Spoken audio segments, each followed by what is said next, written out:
হুজুর তারা প্রত্যেকটা বছর এই কাম করে। আমি কই তো তারা আনতে পারবি নি, লিডারটা যে নেতারা তারে ডাক দিয়ে আনতে পারবি নি? কই পারতাম নাকি এবার আবার খানার ফাকল খানার কথা কই লাইয়া পড়ে। আমি কই তো গিয়া কইবি যে খাইবেন চারটা ডাইল ভাত খাইবেন, অসুবিধা কি?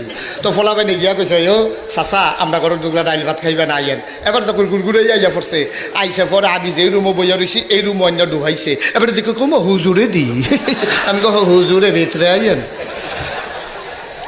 হ্যাঁ ন ঢোল বাজায় কাটা কয় আমরা এলো।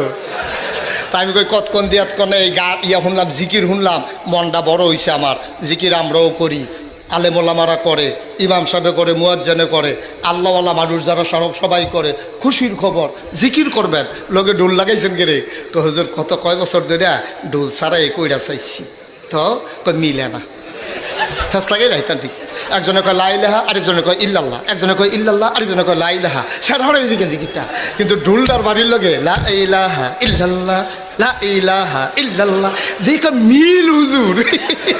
ফিডাটার লগে লগে হ্যাঁ আমি করছেন কি তো এই কার আমি কই ঘর বিলে আপনারা ফলাফানি দিয়ে কইলো এই জিকির করুন না, ঘরটা বিলে অসা করে তুললা লইছেন, এইটা কারণ কি? হুজুর আমরা তো ওই ফাল টাল দিয়া যে জিকির করি, এর আগে একবার একটা ফাল দিয়া মাথা ফাড়াই লেছে তীরের লগে, এর লেগে এখন অসা করে তুলছি, ফালাইতে পারবা মাথা লাগাইতে পারতাম।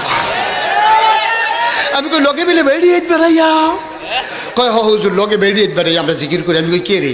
কই হুজুর বেরিয়ে ছাড়া করে চাইছি, কতক্ষণ পরে মেহনত লাগে, আর বেরিয়ে তুলে বছর পর্যন্ত কোনো জায়গায় লোক লাগে না। ঠিক কিনা আন্ডার ইসলামদারে যে যেমনে মনে ধরছে, ও যার যার সব মতো করতে আছে। ভাই সাহেব আজকে স্পষ্ট কথা শুনে যাও, তোমার মন মতো ইসলাম হবে না, ইসলামের মন মতো তোমাকে হইতে হবে। ঠিক কিনা বলো?